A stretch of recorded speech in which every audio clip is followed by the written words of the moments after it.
मी त्यांना विनंती करतो की आपण या ठिकाणी देखिए, एक बात है, बीजेपी जब 2014 में सत्ता में आई तो 2012 में उनका आंदोलन था कि 2G स्कैम पे बहुत बड़ा घोटाला हो गया है, 2 लाख करोड़ का घोटाला हुआ है और इसलिए ये करप्ट सरकार है मनमोहन सिंह की, ऐसा उनका बयान था। उसके बाद में 2014 में जो चुनाव हुए, लोगों ने बीजेपी को सत्ता में लिया है। बीजेपी को सत्ता में ले आने के बाद बीजेपी ने भी वही रवैया किया जो कांग्रेस का रवैया था। इन्होंने इलेक्टोरल बॉन्ड से पैसा लेने की कोशिश की, 12,000 करोड़ ये कह रहे हैं, लेकिन हमारे मुताबिक 20,000 करोड़ जो है वो उससे इकट्ठा हुए, जिसको सुप्रीम कोर्ट ने कहा कि ये इलीगल मेथड है, अनकॉन्स्टिट्यूशनल मेथड है, क्योंकि जिन्होंने इलेक्टोरल बॉन्ड खरीदा उनको ईडी की नोटिस थी, इनकम टैक्स की नोटिस थी, इंक्वायरी चल रही थी, या जेल में थे या बेल का एप्लीकेशन किए हुए थे। तो इनमें इन्होंने जो है वो पैसे दिए। जैसे मैंने रेमडेसिविर का उदाहरण देके कहा कि दुनिया ने रेमडेसिविर बैन की, लेकिन भारत में बैन नहीं हुआ। उसकी वजह यह है कि 18 करोड़ का बॉन्ड खरीदा गया और बीजेपी को दिया गया। तो ये जो बातें हैं, ये यंगर जनरेशन जिन्होंने 2014-2019 में जो बीजेपी को वोट दिया था, उनकी पूरी तरह से निराशा हो चुकी है और उनकी निराशा होने की वजह से जो 70-72% वोटिंग 2 बार इलेक्शन में हुआ था, वो इस बार 55-60 पे आके रुका हुआ है। इसी परिस्थिति, ये जो वोटर है ये बीजेपी का वोटर है कि जो वोट करते नहीं जा रहा,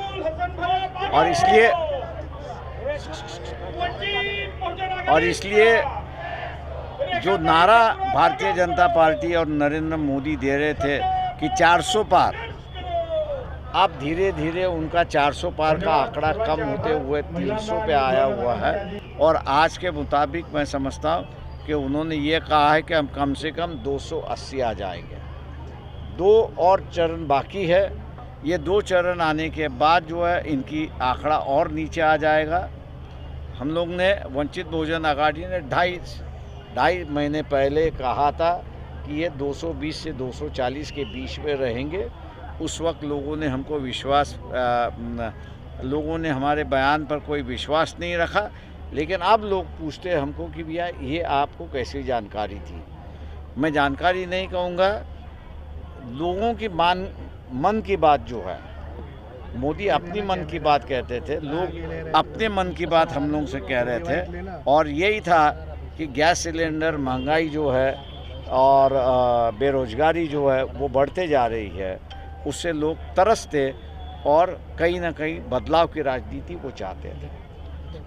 भारतीय व्यवस्था में वो अचानक बदल नहीं चाहते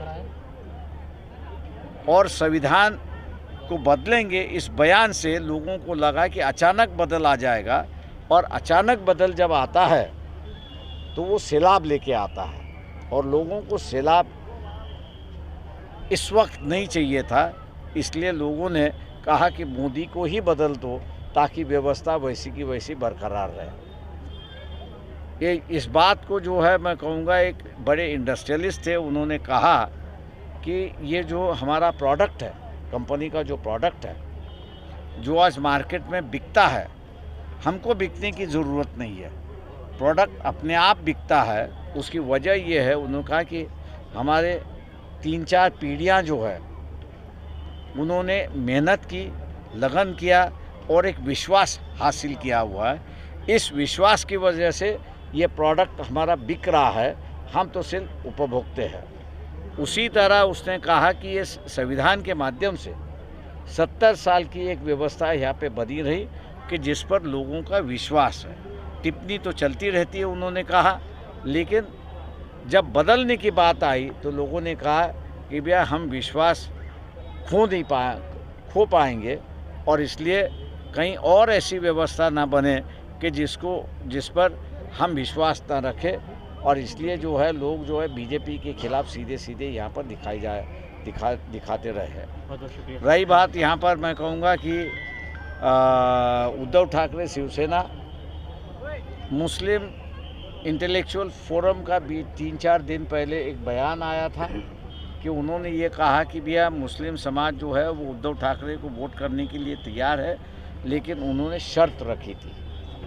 उनमें सबसे बड़ी शर्त ये थी कि जी हम वोट देने के बाद आप जीतोगे, लेकिन जीतने के बाद आप भारतीय जनता पार्टी के साथ में नहीं जाओगे।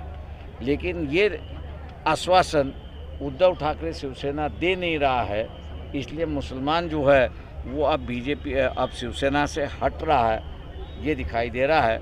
हो सकता है कि कल शाम तक जो है मुस्लिम समाज पूरी तौर से अबू हसन के साथ में जॉईन होगा, ऐसे हम लोग उम्मीद करते हैं। साहेब, घाटकोपरमधली घटना झाल्यानंतर मोदीजींची रॅली निघाली, अनेक जण मृत्युमुखी पडले, पण अशामध्ये रॅली काढणं कितपत योग्य होतं? मी असं म्हणेन की मोदीजींना माणसांची किंमत नाही आहे, त्यांना स्वतःचीच किंमत आहे। त्याच्यामुळे त्यांना रॅली जरी काढायची होती तरी त्या ठिकाणी 2 मिनटं जे वारलेत त्यांना श्रद्धांजली दिली असती तर मी असं म्हणेन की लोकांनी ते एक्सेप्ट केलं असतं। पण तिकडनं तुम्ही जाताय आणि श्रद्धांजलीसुद्धा वाहत नाही, त्याच्यावरनं मुंबईकरांमध्ये असणारं प्रचंड मोठी चीड आली आहे आणि ती चीड मला असं दिसतंय की मतामधनं व्यक्त होईल असं एकंदरीत दिसतंय।